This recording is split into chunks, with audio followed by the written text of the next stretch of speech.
एक करोड़पति लड़का जो कि एक पार्क में घूमने के लिए जाता है तो उसी पार्क के अंदर बैठी हुई एक लड़की जिसकी हालत काफ़ी ज़्यादा खराब प्रतीत हो रही थी और देखने से भिखारन लग रही थी। इसके बाद वह लड़का जैसे उस लड़की को देखता है तो एकदम से उसे देखकर बहुत कुछ सोचने लगता है। थोड़ी देर वह उसको घूर घूर कर देखता रहता है, लेकिन तभी वह उसके पास जाता है और उससे शादी के लिए पूछने लगता है। कौन थी वह लड़की और किस वजह से एक करोड़पति व्यक्ति उस लड़की से शादी करना चाहता है, पूरी सच्चाई के बारे में जानने के लिए वीडियो को अंत तक जरूर देखें। मुंबई के नासिक में एक विशाल नाम का लड़का रहा करता है जिसके घर में उसके माता पिता हैं और उसके पिता एक छोटा सा बिजनेस किया करते हैं। उससे अच्छी खासी इनकम जनरेट हो जाती है जिससे उनके घर का गुजारा आसानी से हो जाता है। विशाल के माता पिता की उम्र काफी हो चली है क्योंकि विशाल के माता पिता को विशाल शादी के काफी दिनों बाद हुआ था। उनको बच्चे हो नहीं रहे थे, जैसे तैसे करके एक बेटा हुआ है। वह अपने बच्चे को बड़े ही लाड चाव से पाल पोस कर बड़ा कर रहे थे और धीरे धीरे जो विशाल है वह कॉलेज में पढ़ने के लिए जाने लगता है। जैसे विशाल पहले ही दिन कॉलेज में जाता है तो उसी दौरान कॉलेज के अंदर ही उसकी मुलाकात रचना नाम की लड़की से होती है। रचना जो कि देखने में काफी ज्यादा खूबसूरत थी और विशाल पहली ही नजर जब रचना को देखता है तो देखते उसे पसंद कर लेता है। इसके बाद विशाल बार बार उसे घूर घूर कर देखा करता और मौका ढूंढ रहा है कि किसी दिन वह रचना से अपने प्यार का इजहार करेगा। धीरे धीरे इसी तरह से एक साल बीत जाता है क्योंकि विशाल इतनी हिम्मत नहीं जुटा पाता है कि वह रचना से अपने प्यार का इजहार कर सके। कॉलेज का फर्स्ट ईयर हो गया था और कहीं ना कहीं रचना भी उसे घूर घूर कर देखने लगी थी और उसे भी इस बात के बारे में पता था कि विशाल उसे पसंद किया करता है। लेकिन रचना भी वेट कर रही थी कि विशाल अपनी तरफ से कुछ कहे तो ही बात आगे बढ़ेगी। इसी तरह से वे सेकेंड ईयर में आ जाते हैं और सेकेंड ईयर में आकर एक दिन जो विशाल है वो इस बात का फैसला घर से कर चलता है कि आज मैं रचना से अपने प्यार का इजहार कर दूंगा, चाहे जो भी हो जाए।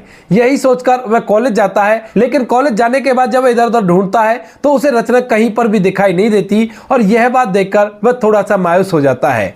लेकिन फिर इसके बाद वो सोचता है कि कोई बात नहीं, हो सकता है उसे कोई जरूरी काम आ गया हो तो इसी वजह से नहीं आई है, लेकिन कल जब ये कॉलेज आएगी तो उसके बाद मैं इससे अपने प्यार का इजहार कर दूंगा। यही सोचकर जो विशाल होता है वहां से अपने घर चला जाता है और दूसरे दिन का वेट करने लगता है। रात भर न जाने उसकी कैसे बीती है और दूसरे दिन फिर से वो इसी उम्मीद के साथ कि आज रचना आएगी और उससे मैं अपने प्यार का इजहार करूंगा और उसके बाद हम दोनों एक साथ अपना जीवन व्यतीत करेंगे। लेकिन जैसे कॉलेज में आज भी वो जाकर देखता है तो आज भी उसे रचना दिखाई नहीं देती है। फिर वह सोचने लगता है कि हो सकता है इसकी तबीयत खराब हो गई हो तो इसी वजह से शायद कुछ दिनों बाद आ जाएगी। लेकिन जो रचना होती है वो लगभग 10 से 12 दिन बाद भी उनके कॉलेज में नहीं आती है और इसी तरह से विशाल उसका वेट करता रहता है। जब उसे 10-12 दिन हो जाते हैं तो उसके बाद विशाल किसी दूसरे से उसके बारे में पूछना चाहता है और इसके लिए वह हिम्मत जुटाता है क्योंकि विशाल बड़ा ही शर्मीले किस्म का इंसान है और वह किसी से भी खुलकर बात नहीं कर सकता। कुछ लोग होते हैं ऐसे जो अपनी बात को किसी दूसरे के सामने रखने में समर्थ नहीं हो पाते और ऐसा ही विशाल था। इसी वजह से वह कई बार कोशिश करता है जो रचना की सहेलियां थी जो उसके साथ बैठा करती थी उनसे वो बात करे और रचना के बारे में जानकारी हासिल करे, लेकिन वह इस बात में कायम नहीं हो पाता है और इसी तरह से लगभग 15 दिन हो जाते हैं विशाल को रचना को देखे हुए। इसके बाद 15 दिन बाद वो जैसे तैसे करके अपने एक दोस्त से इस बात को शेयर करता है और अपने दोस्त के थ्रू रचना की जानकारी उसकी सहेलियों से निकालने लगता है। इसके बाद जो उसका दोस्त होता है वह रचना की सहेली से बात करता है और उससे पूछने लगता है कि भाई ये बताओ रचना इतने दिनों से कॉलेज क्यों नहीं आ रही है। तो जो रचना की सहेली थी उसे पता था कि रचना को क्या हुआ है और किस वजह से वह कॉलेज नहीं आ रही है, तो वह उसे बता देती है पूरी के पूरी बात और वह दोस्त इस बात को सुनकर बड़ा ही हैरान और परेशान हो जाता है। इसके बाद वह विशाल के पास जाता है और विशाल को इस बारे में बता देता है। वह बताता है कि रचना के माता पिता की एक एक्सीडेंट में मौत हो गई है और उसके बाद से रचना ने कॉलेज आना बंद कर दिया है। उस मौत का गम अभी तक शायद उसको है और इसी वजह से वो कॉलेज नहीं आ रही है। तो इसके बाद विशाल जब इस खबर को सुनता है तो उसे भी इस बात का बड़ा दुख होता है क्योंकि वह रचना से सच्चा प्यार करने लगा था। अब इसके बाद विशाल अपने दोस्त से कहता है कि यार ऐसा करो, इतना सा काम और कर दो कि उसकी सहेली से उसके घर का एड्रेस ले लो और मैं उसे जाकर वहीं पर मिलने वाला हूं, उसके दुख में भी मैं शामिल होऊंगा क्योंकि मैं उससे प्यार किया करता हूं। इस बात को सुनकर जो उसका दोस्त होता है रचना की सहेली के पास दोबारा से जाता है और वहां पर जाकर उससे उसका एड्रेस पूछने लगता है। तो जो रचना की सहेली होती है वो उसे उसका एड्रेस लिखवा देती है और इसके बाद जो विशाल का दोस्त होता है है उस एड्रेस को अपने दोस्त विशाल को दे देता है और कहता है कि ये ले भाई, ये रहा उसका एड्रेस और अब मैं चलता हूं, मुझे कुछ काम है।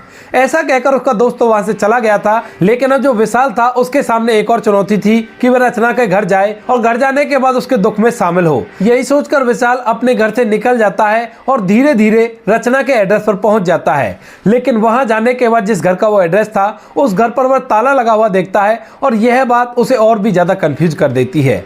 अब इसके बाद वह अड़ोसी पड़ोसियों से पूछने की कोशिश करता है कि ये लोग कहाँ गए हैं, लेकिन वहां पर जो भी लोग थे वो उनके बारे में कुछ भी नहीं जानते थे। उन्हें बस ये पता था कि उनके माता पिता की मौत हो गई है और उसके बाद वो लोग इस घर को छोड़कर किसी और जगह चले गए हैं। इससे आगे उन्हें कुछ भी नहीं पता है। इसके बाद जो विशाल होता है वो पूरी तरह से मायूस हो जाता है और वह अपने आप को कोसने लगता है कि उसके शर्मीले स्वभाव की वजह से आज उसकी प्रेमिका न जाने कहां चली गई और वह उसे चाहकर भी नहीं ढूंढ सकता।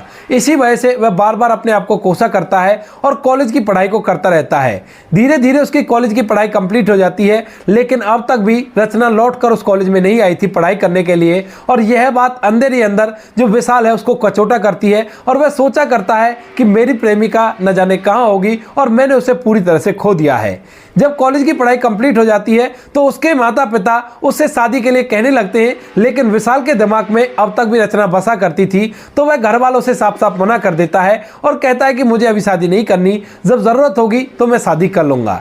ऐसा कहकर उसने घर वालों से मना कर दिया था और अब अपने पिता के बिजनेस में उनका हाथ बटाने लगता है। धीरे धीरे समय बीतता है और टाइम आ जाता है कोरोना काल का। कोरोना काल के अंदर देश के अंदर बहुत बड़ी महामारी आई थी और उसी महामारी में जो विशाल के माता पिता हैं वो इस दुनिया को छोड़कर चले जाते हैं और इसके बाद विशाल अकेला रह गया था। उसका बिजनेस भी कमजोर पड़ गया था और साथ में उसके माता पिता जो उससे बहुत ज्यादा प्यार किया करते थे वो भी इस दुनिया को छोड़कर जा चुके थे। विशाल को इस बात का बड़ा ही धक्का लगता है क्योंकि उसके माता पिता उससे शादी के लिए बार बार कहा करते थे और वह अपने माता पिता को शादी करके भी नहीं दिखा पाया। उससे पहले ही वो लोग इस दुनिया को छोड़कर चले गए। कुछ समय और बीतता है और कुछ समय बाद सब कुछ रिकवर होने लगता है और जो विशाल था वो दोबारा से अपने बिजनेस पर फोकस करने लगता है। इसके बाद भी जो विशाल था उसके दिमाग में रचना की यादें बसी हुई थी और वह बार बार रचना को ही याद किया करता था और उसी के बारे में सोचा करता था। अब तक रचना और विशाल को अलग हुए लगभग 6 साल हो गए थे और इन 6 सालों के बीच में रचना को विशाल कभी भी नहीं भूला था। उसकी यादों में खोया रहा करता और किसी और लड़की की तरफ नजर भरकर भी नहीं देखा करता था। सब कुछ ऐसे ही चल रहा था। वह एक मशीन की तरह काम किया करता और पैसे कमाया करता। धीरे धीरे करके 1 साल और बीत जाता है और अब तक रचना और विशाल को मिले हुए लगभग 7 साल हो गए थे और 7 साल बाद अचानक से विशाल को एक कंपनी के काम से ही गुजरात जाना पड़ता है और वहीं पर एक रात स्टे करना पड़ता है। इसके बाद विशाल वहां से गुजरात चला जाता है और गुजरात जाने के बाद अपने उस काम को करके एक होटल लेकर वहां पर रेस्ट करने लगता है। अब दूसरे दिन जैसी सुबह होती है तो सुबह सुबह जो विशाल होता है उसे घूमने की आदत थी। वह सुबह सुबह उठकर मॉर्निंग वॉक पर जाया करता और यह काम वो हर हालत में किया करता है। अब यहाँ पर रुका था तो यहाँ पर भी रुकने के बाद जैसे सुबह उठता है तो वह इस काम को करना चाहता है और इस काम को करने के लिए वह अपने होटल से बाहर निकलता है और होटल वाले से कोई नजदीकी पार्क के बारे में पूछता है। तो होटल वाला उसे पास ही के एक पार्क के बारे में बता देता है जो वैसे तो एक सोसाइटी का पार्क था लेकिन वहां पर आसपास के लोग भी आ जा सकते थे। तो इसके बाद जो विशाल होता है वहां से उस पार्क के लिए निकल जाता है और थोड़ी ही देर में उस पार्क में पहुंच जाता है। वहां तक वो रनिंग करके गया था और इसके बाद वह वहां पर जाकर थोड़ी सी एक्सरसाइज करने लगता है। वह एक्सरसाइज कर ही रहा था और एक्सरसाइज करते करते अचानक से उसकी नजर एक लड़की पर पड़ती है जो पार्क में बनी हुई एक चेयर पर बैठी हुई थी और देखने से काफी ज्यादा बुरी हालत में प्रतीत हो रही थी। उसके मैले कुचले कपड़े थे और बाल भी अच्छी तरह से उलझे हुए पड़े थे और देखने से लग रहा था कि कई महीनों से इसने नहाया नहीं है और यह बहुत ही बुरी है। लेकिन जब विशाल उस लड़की का चेहरा देखता है तो उसका चेहरा उसे जाना पहचाना सा लगता है और इसके बाद विशाल उससे थोड़ी दूर जाकर खड़ा हो जाता है और वहीं पर खड़ा होकर उसे घूर घूर कर देखने लगता है। जब थोड़ी देर तक वह उसे गौर से देखता है तो देखने के बाद वह एकदम से पहचान जाता है कि यह लड़की और कोई नहीं वही रचना है जिससे कभी वो प्यार किया करता था लेकिन अपने प्यार का इजहार नहीं कर पाया था। इसके बाद जो विशाल होता है धीरे धीरे उसके पास जाता है और पास जाने के बाद उससे कहने लगता है कि रचना तुम यहाँ पर कैसे और तुमने अपने क्या हाल बना रखा है। अब रचना जब अपना नाम किसी दूसरे के मुंह से सुनती है तो वह उसकी तरफ देखती तो है लेकिन उस पर कोई रिएक्ट नहीं कर पाती है और तभी जो विशाल होता है वह यहाँ पर मौका देकर अपने प्यार का इजहार कर देता है और कहने लगता है कि रचना मैं तुमसे शादी करना चाहता हूँ, क्या तुम मुझसे शादी कर सकती हो। ऐसा सुनकर रचना फिर से कोई रिएक्ट रिएक्ट नहीं देती है और यह देखकर जो विशाल है थोड़ा सा हैरान होने लगता है। तभी एक बुजुर्ग महिला उस पार्क के अंदर आती है और जब वह रचना के पास किसी अजनबी व्यक्ति को बैठा हुआ देखती है तो एकदम से वहां पर आकर विशाल को वहां से भगाने लगती है। तभी जो विशाल है उसको बताता है कि मैं इन्हें जानता हूं, मैं और ये दोनों एक साथ कॉलेज में पढ़े थे, लेकिन अब इसे ऐसा क्या हो गया, ये मुझसे बात क्यों नहीं कर रही है। अब इसके बाद जो बुजुर्ग महिला होती है वो विशाल की बात को समझती है और कहने लगती है कि बेटा वो तुमसे बात नहीं कर पाएगी, वो किसी से भी बात नहीं करती और ऐसे ही घर से निकल आया करती है। दरअसल ये हमारी सोसाइटी में रहा करती है अपने भैया भाभी के साथ और वो लोग इसे बड़ी बुरी तरह से रखा करते हैं और ना ही इसकी देखभाल किया करते हैं। अब इस बात को सुनकर विशाल को बड़ा ही बुरा लगता है। इसके बाद वह रचना के भैया भाभी से मिलने का तय करता है और उस बुजुर्ग महिला से कहने लगता है कि क्या आप मेरी थोड़ी सी मदद करोगे, इसे उसके घर तक पहुंचा दो और मैं भी इसके भैया भाभी से मिलना चाहता हूं। तो इसके बाद जो बुजुर्ग महिला होती है उसकी मदद करने के लिए तैयार हो जाती है और रचना के साथ ही विशाल को उसके भैया भाभी के घर तक पहुंचा देती है। दरवाजे पर उन्हें छोड़ने के बाद वो वहां से चली जाती है और कहने लगती है कि मुझे अगर तुम्हारे साथ इन्होंने देख लिया तो ये लोग मुझसे लड़ाई करेंगे, तो इसी वजह से मैं यहाँ से जा रही हूँ। इसके बाद जो विशाल होता है दरवाजे की डोरबेल बजाता है और अंदर से जो रचना के भैया होते हैं वो बाहर निकलते हैं। अभी सुबह सुबह का समय था तो वो लोग अपने ऑफिस जाने के लिए तैयार हो रहे थे और वो काफी ज्यादा जल्दी में थे। तो इसके बाद जैसे वो रचना को उस व्यक्ति के साथ देखते हैं तो वे सोचने लगते हैं कि शायद इसने इसका कुछ नुकसान कर दिया है। तो वो उससे पूछने लगते हैं कि बताइए आपका क्या नुकसान कर दिया इसने, मैं उसकी भरपाई कर दूंगा लेकिन मेरे पास टाइम नहीं है। यह बात देखकर जो विशाल होता है उसको समझ आ जाता है कि उसके भैया उसका ख्याल तो रखना चाहते हैं लेकिन शायद किसी न किसी चीज से मजबूर है। तो उसके बाद वह कहने लगता है कि देखिए मेरा इसने कोई भी नुकसान नहीं किया है, दरअसल मैं और ये एक ही कॉलेज में पढ़ा करते थे और मैं इसे अच्छी तरह से जानता हूं।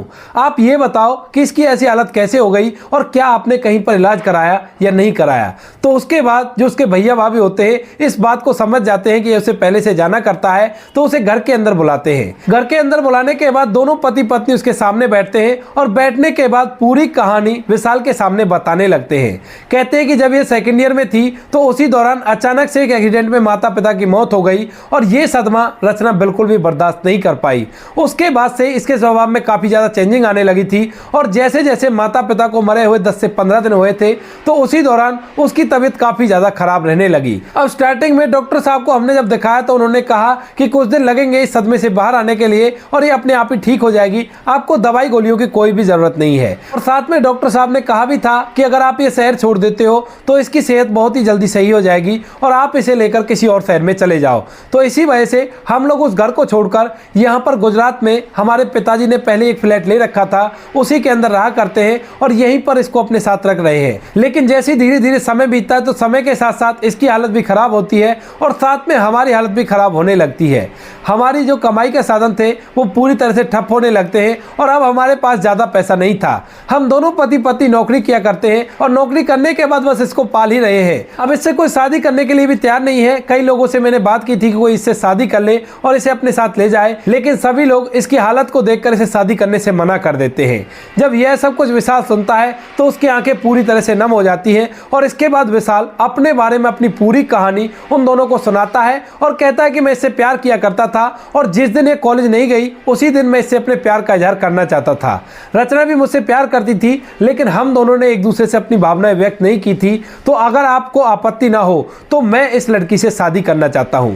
यह बात सुनकर भैया भाभी इस बात के लिए राजी हो जाते हैं और कहते हैं कि अगर तुम इससे शादी करना चाहते हो तो हमें इस बात से कोई भी आपत्ति नहीं है। इसके बाद जो विशाल होता है वह एक दिन तय करता है और तय किए गए दिन वह रचना से शादी कर लेता है। शादी के अंदर ज्यादा लोगों को बुलाया नहीं गया था क्योंकि यहाँ पर लड़की पागल थी और लड़का करोड़पति व्यक्ति था। तो उसके बाद दोनों की शादी हो जाती है और शादी होने के बाद जो विशाल है रचना को अपने साथ ले जाता है और डॉक्टर साहब को दिखाने की कोशिश करता है। जब वह डॉक्टर साहब को दिखाता है तो डॉक्टर बताता है कि ठीक तो हो जाएगी लेकिन इसका इलाज चलेगा और साथ साथ में इसको अच्छी से देखभाल की भी जरूरत है। तो विशाल कहता है कि आप चिंता मत कीजिए, मैं अच्छे से इसकी देखभाल करूंगा, आप केवल इसका इलाज करने का प्रावधान कीजिए और आप जितने चाहो उतने पैसे ले लेना लेकिन इसे अच्छे से ठीक कर दो। इसके बाद डॉक्टर साहब उसका इलाज चलाते हैं और जो विशाल होता है वह घर पर ही उसे रखकर उसकी अच्छे से देखभाल किया करता है। विशाल बीच बीच में उसे उन जगहों पर ले जाया करता जहां पर कभी कॉलेज से कोई टूर गया था या कॉलेज के कैंपस में या कॉलेज की वो क्लास जिस क्लास के अंदर रचना बैठा करती थी। इन सभी चीजों को देखने के बाद धीरे धीरे जो रचना होती है उसकी हालत में सुधार आने लगता है और लगभग 6 महीने इलाज चलने के बाद जो रचना होती है पूरी तरह से स्वस्थ हो जाती है और अब वह विशाल को पहचानने लगी थी। जब वह विशाल को पहचान जाती है तो उसके बाद वह उससे पूछने लगती है कि मैं यहाँ पर कैसे आई और तुम मुझे यहाँ पर क्यों लेकर आए। तो उसके बाद विशाल पूरी कहानी उसे बता देता है और इस कहानी को सुनने के बाद रचना फूट फूट कर रोने लगती है। वह कहता है कि रचना, जिस दिन तुमने कॉलेज आना बंद किया था उसी दिन मैं तुमसे अपने प्यार का इजहार करना चाहता था, लेकिन मैं तुमसे प्यार का इजहार नहीं कर पाया और हमारी कहानी अधूरी रह गई। लेकिन ऊपर वाले की दया से मैं किसी काम से गुजरात पहुंचा और वहां पर मुझे तुम मिल गई और देखो हम दोबारा से एक हो गए हैं। अभी तक जब तक 6 महीने इलाज चला था विशाल रचना का अच्छे से ख्याल रखा करता था और उसके बाद जैसे ही रचना ठीक हो जाती है तो वह अपने भैया भाभी से मिलने के लिए बोलने लगती है। तो विशाल वहां से उसे गुजरात ले जाता है जहां पर उसके भैया भाभी ज्यादातर ड्यूटी किया करते हैं। वो लोग शाम के समय पहुंचे थे और जैसे ही रचना की अब अच्छी हालत देखते हैं तो वो लोग भी इस बात से बड़े खुश होते हैं और विशाल का बहुत बहुत धन्यवाद करते हैं। रचना भी जब ठीक होती है तो उसके बाद वह भी अपने मन की फीलिंग उसे बता देती है और कहती है कि विशाल, जब तुम मुझे घूर घूर कर देखा करते थे तो मैं भी तुमसे प्यार कर बैठी थी, लेकिन मैं तुमसे अपने प्यार का इजहार नहीं कर पाई और उससे पहले ही दिमागी तौर पर बीमार हो गई। ऐसा कहकर रचना फूट फूट कर रोने लगती है और विशाल उसे शांत करा देता है और दोनों जन एक दूसरे के साथ हंसी खुशी जीवन व्यतीत करते हैं। जब रचना पूरी तरह से ठीक हो जाती है तो वह विशाल से दोबारा शादी करने के लिए बोलने लगती है और कहती है कि मैं तुमसे शादी करना चाहती हूँ और वो भी बड़े ही धूमधाम से। तो इसके बाद जो विशाल होता है अच्छे से सभी अरेंजमेंट कर देता है और विशाल और रचना दोनों एक दूसरे के साथ दोबारा से शादी करते हैं। शादी के लगभग 1 साल बाद उनको एक लड़का होता है, जिस लड़के को पाकर विशाल और रचना बड़े ही खुश होते हैं। अब विशाल का परिवार हो गया था तो वह उस गम से बाहर निकल आया था जब उसकी दुनिया में उससे कोई अपना कहने वाला नहीं था। तो दोस्तों ये थी आज की कहानी। आपको कहानी जैसी भी लगी कमेंट सेक्शन में बता देना। वीडियो अगर अच्छी लगे तो वीडियो को लाइक और चैनल को सब्सक्राइब जरूर करें ताकि हमें थोड़ा सा हौसला मिले आप लोगों के लिए ऐसे अच्छे वीडियो बनाने के लिए। इन कहानियों को सुनाने का उद्देश्य किसी को परेशान करना बिल्कुल भी नहीं है। यह कहानी आपको इसलिए सुनाई जाती है ताकि आप लोग इन कहानियों में से कुछ ना कुछ सीख सको और अपने जीवन में उस चीज को अप्लाई कर सको। बाकी अब बारी आती है हमारे कुछ प्यारे सब्सक्राइबर की जिन्होंने हमें अच्छे कमेंट भेजकर बहुत ही ज्यादा मोटिवेट किया है। सबसे पहला नाम है हरकेश। हरकेश जी ने लिखा है वेरी नाइस स्टोरी। तो हरकेश जी आपका तहे दिल से धन्यवाद अपना कीमती वक्त निकालकर हमें इस लायक समझने के लिए। दूसरा नाम आता है ज्ञानेंद्र जी का। ज्ञानेंद्र जी जो कि उत्तर प्रदेश से हैं और वो लिखते हैं कि आपकी कहानी रुला देती है। तो ज्ञानेंद्र जी आपका तहे दिल से धन्यवाद अपना कीमती वक्त निकालकर हमें इस लायक समझने के लिए। तीसरा कमेंट आता है कुलदीप सिंह जी का। कुलदीप सिंह जी जो कि इंडियन आर्मी में है और वहीं से हमारे वीडियो देख रहे हैं। कुलदीप सिंह जी आपका तहे दिल से धन्यवाद अपना कीमती वक्त निकालकर हमें इस लायक समझने के लिए। बाकी जिन लोगों के नाम रह गए हैं वो लोग बुरा ना माने, आने वाली किसी वीडियो में उनके भी नाम आ जाएंगे। आप लोग इसी तरह से अच्छे कमेंट करके हमें मोटिवेट करते रहिए और हम आपके लिए ऐसी अच्छी स्टोरी लाते रहेंगे। मिलते हैं किसी नेक्स्ट वीडियो में नए टॉपिक के साथ। तब तक के लिए जय हिंद, जय भारत, जय हिंदुस्तान।